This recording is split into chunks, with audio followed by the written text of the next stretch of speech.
Hi everyone.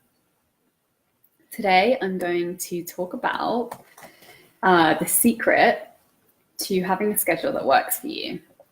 And I had the idea to talk about this. Oh, here we go. I'm just going to share this to the Big Creative Fun group. Because this is something that I have been thinking about for a really long time and kind of tweaking and reflecting on and learning a lot about and getting a lot of clarity on. And I'm also going to go live on Instagram too. Just got a new laptop, a new MacBook Air. So I'm loving the new panorama that it's giving me. Hi everyone. So today, how to create the secret to creating a schedule that works for you. For those of you who don't know me, I'm Sarah Mack. I'm a writer and a mindset coach for creatives. I'm all about supporting you to have more freedom, more fun, and earn more money in a career that is using your passions, using your creativity, and bringing you happiness and fulfillment. So are you good at scheduling? Let me know. What are your biggest challenges when it comes to scheduling? Are you good at sticking to a schedule? Are you good at having one? Do you use a digital one? Do you use a paper one? What's working for you and what isn't working for you? And this message is going to go a little bit deeper in this conversation because I've, tried many different approaches, always been tweaking, always been asking questions to other people about how their scheduling process works. And one thing that has become clear to me as I've been evolving, as I've been getting better at planning and implementing a schedule that really works for me to support me in creating results in all of the areas of my life, is that there's so much at play underneath that's affecting our schedule that when we get clear on what that is and we start to make some of those deeper shifts, some of the challenges that we've been facing become much, much, much easier. And, mastering your schedule is one of the most important and empowering things that you can focus on, because, when you can really own your time, when you can really follow through on your priorities, that's how you create a life that is living up to the intentions that you've set and is allowing you to succeed in the ways that you want to succeed. So what's really going on underneath, and some of the things that are often making it harder for us to really succeed at following through on our scheduling are, number one, huge one, is confidence. So, if you're embarking on a new dream, a new pursuit, or you're really trying to step it up in a particular area of your life, sometimes our inability to follow through on our schedule is actually created by a deep-seated lack of confidence. It's being driven by also a fear that either we'll fail at that thing or we'll succeed at that thing, and our life will change because of those new actions that we've identified we need to start taking. And it can, that kind of thing can lead to procrastination, which can lead to us not really being able to follow through on the schedule that we've committed to. So it's really important to just be aware of really what's going on and what's impacting our ability to commit to our schedule or not. And one of the most important things that a schedule can do to serve us is create a feedback loop as to whether or not we are following through on our commitments or not. If we never schedule something and then we don't do it, maybe we don't notice it. But if we schedule and then we look on our schedule, it's very clear to us if we haven't followed through on that thing, which is why it's a really great way to see your schedule as a way to commit to yourself and to have that feedback loop as to whether or not you are actually committing to taking the actions that you need to take to create the results that you want. So put all of the things that are important in your schedule, whether that is your mindset work, your journaling, your meditation, your action steps on a creative project that you are working on getting off the ground, action steps that are going to be on needle forward activities in your business, time for your relationships, time for your health, time to work out, time to eat healthy meals, all of those activities that are really going to support you in producing the life that you want, it's really important to have that feedback loop to notice when you are taking them and when you're not taking them. So, and then you can notice if you've scheduled something in again and again and again and repeatedly not been following through on it, that's when you start to go digging and asking yourself, what's really driving the avoidance? What's really driving the procrastination? What is the story underneath it? And, maybe the surface level story is I don't have enough time. I don't have enough support. There's too much going on, yada, yada, yada. I'm too this, I'm too that, don't have enough energy. And then there'll normally be another deeper story underneath that tells you more about what it is that you are really afraid of might change if you take that action step. So, and a lot of the time, the things that are causing our procrastination and or causing our avoidance is the stories that we are telling ourselves about either our capability to do that thing or what that thing will create for us as a result. And, often it becomes kind of like a downward spiral. If you're not committing to your schedule or you're not showing up for an activity that is important and you've committed to yourself, and then you don't follow through, then, if you start to give yourself a hard time about it and tell yourself the story of, oh, I'm not good enough, or I'm a failure, or I'm not able to do this, or yada, yada, yada, that creates a lot of additional kind of like heaviness and energy that will drag on your ability to actually take any results that are going to move you forward in a more positive direction. So it's really important that it's, having that information is really, really valuable, but it's so important to not beat ourselves up and to not give ourselves a hard time when we don't follow through. But just to see it as, kind of like an interesting piece of information that we then get to act on, that we can then get to go deeper on. Because the more we give ourselves a hard time, the worse we feel, the heavier we create the burden around that activity.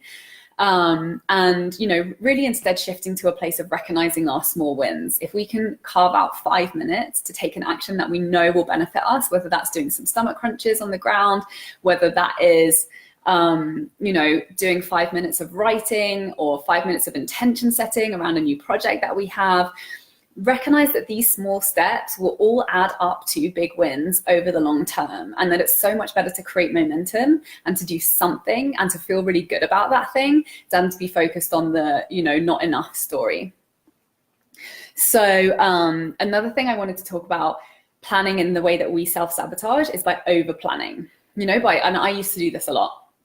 Sit down, want to have every single step planned out, want to have all the little tasks broken down, have a whole, every single date, every single step, all planned out.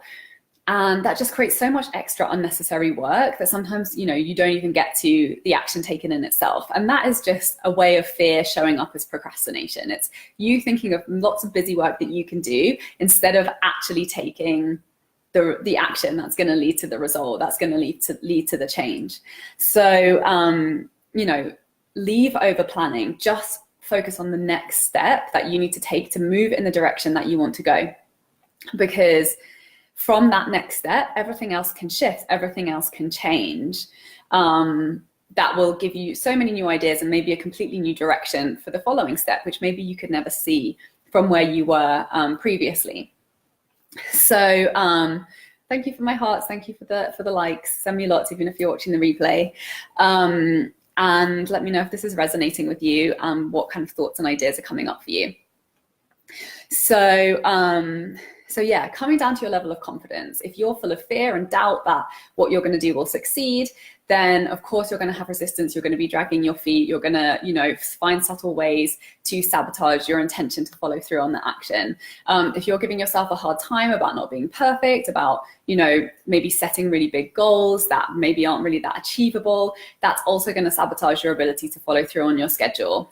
So don't do that, and recognize the power and the importance of taking consistent baby steps every day, because that creates momentum. And when you can carve out a really small amount of time, that over time, it will be easier to build on and easier to expand that, rather than, trying to do 5 hours of a new thing in a day, every day. So taking one step at a time and really noticing how you're feeling when it comes to scheduling. So, that's the most important thing, because if you're in a panic, if you're stressing, if you're over planning, you're creating a lot of heaviness and a lot of resistance around the action then needs to be there, which you could be using to just go ahead and take the action. And, while it is really empowering and helpful and supportive to have a schedule where you've clearly outlined the things that you are going to do in a day, recognize the power of just being in flow and allowing for changes and to do things at different times, allowing for spontaneous ideas to come up that you can follow through on. Obviously, there'll always be unexpected things that crop into your day, which is why it really helps to prioritize and put those needle forward, really important action steps that you want to be taking daily as the number one priority at the top of your day to make sure that they happen. For me personally, my experience with scheduling, one thing that's really, really helped me is having a digital schedule, which I resisted a little bit at the beginning because I love writing things down. I love being able to cross things off. I love having a page that I can clearly look at and see my day all lined out. But I went digital when I started using a digital appointment scheduler. I use Calendly, which all of my clients used to book in appointments, which is so easy to use and really, really helpful. And because I started using that, I had to start putting everything in my digital calendar so nothing overlapped. And I use Google, which I much prefer over iCal. And I found it really helpful. You can color code things. You can just create the time blocks, and I can see clearly, what my week looks like, what my day looks like. And that was a big game changer for me. What I also do is write down everything for the day. So I have a list with all of my appointments and activities and priorities for the day in pen, because I love to be able to just, brain dump if something comes up, if something changes. When something's been done, I love being able to cross it off and being able to see that. And that, that really supports me as an organizational tool. But I also have a lot of room for flexibility, and, I have my clear priorities for each day. But I allow for inspiration to come through. I allow for, a difference in time and for things to shift during the day. But, having that priority list and not overloading it, that was another thing I used to do, is try and give myself way too many things to do in one day, which would really, set me up for a feeling of disappointment and like I hadn't succeeded. So I can't remember who. This is quite common to recommend to have only 3, main tasks for the day. And if you get 2 of them done, amazing. If you get 1 of them done, great, you still achieved something. Rather than having 50 things and then feeling like you didn't succeed in your day. It's so much better to complete one important needle forward activity and do it well and do it properly than to half-ass a whole bunch of busy work and activities that you've overloaded with. And it's really important to create that momentum and to, trust that everything will unfold in the time that it's meant to unfold in. I always used to kind of try and rush against the clock and make things happen as fast as I could, because I'm very impatient. And as soon as I have an idea, I want it to happen now. But just trusting that, it's so much, that's also what led me to a massive burnout. So now I recognize that taking some time off in the evening, taking a break in the day, serves me so much better than filling every single day and being completely exhausted and then having to, take several days off because I've just pushed myself too much. So really just pacing myself and make small wins every day add to massive long-term changes. And that's definitely been the case for me in building, my businesses over the last 4 years, and just really noticing how just chipping away, taking actions every day, no matter how small, really does create a big impact. And to really acknowledge that and to enjoy it, because what's the point in moving towards our goals if we're not enjoying it? So really always coming back to being how you feel. Notice if you're resisting or you're procrastinating because there's an underlying fear, or you're unconfident, or you don't really believe that what you're pursuing will happen for you. But never give up on those dreams, because over time, if you consistently move towards it, you will change, you will transform, you will gain more information, you will get more clarity, you will see more evidence of it working, you will gain more information of how it works for other people, and learn how to start implementing that yourself. So I hope you found this, excuse me, overview of scheduling And, you know, being able to really understand how to use it as an empowering tool to help move you towards the things that you desire in every single area of your life. It's a really amazing feedback tool. And just remember that everybody works differently, and it's so important for you to find the way that works for you, and that will change as you evolve, as your career evolves, as your life evolves. You know, if you have kids, that's going to shift everything. If you move in with a partner, that will shift some things. Like, there's always going to be other influences on your schedule, and it's okay for it to shift, and you will shift as a person. You know, as we create new habits, we get better at things, they take less time, we have more clarity. So it's going to be something that's always shifting, always evolving, and to remember that that's okay, and to just be in a state of flow, to be not judgmental or critical, giving ourselves a hard time, and just navigating it as best we can, celebrating the wins, celebrating the small steps, and really allowing ourselves to be empowered through the tool of a schedule. And if you are interested in creating more of a feel-good super flow in your day, I'm really excited about my new program, which is the Big Creative Fun Club. And it's going to be 30 days of committed creative playtime, whether that's 5 minutes, 30 minutes, 1 hour, 2 hours, however long you want to play for. Because when you tap into your creativity and you really commit to creating that space for creative energy, it's a really, really empowering tool for building confidence, because you feel really good about yourself when you create something from nothing. You enjoy yourself, so it releases so much stress and tension, puts you in, you know, the receiving mode to receive inspiration. It puts you in a really good mood and makes you extremely attractive to anyone that you come into contact with throughout the day, which opens doors, attracts opportunities. It's great for your health, it's great for your well-being, it's great for your focus. And just the ripple effect of having a creative practice in your life can be so, so, so transformative and beneficial when it comes to making money, being successful, attracting relationships, whatever it is that's fun and exciting. You can draw that to you by first embodying that creative energy.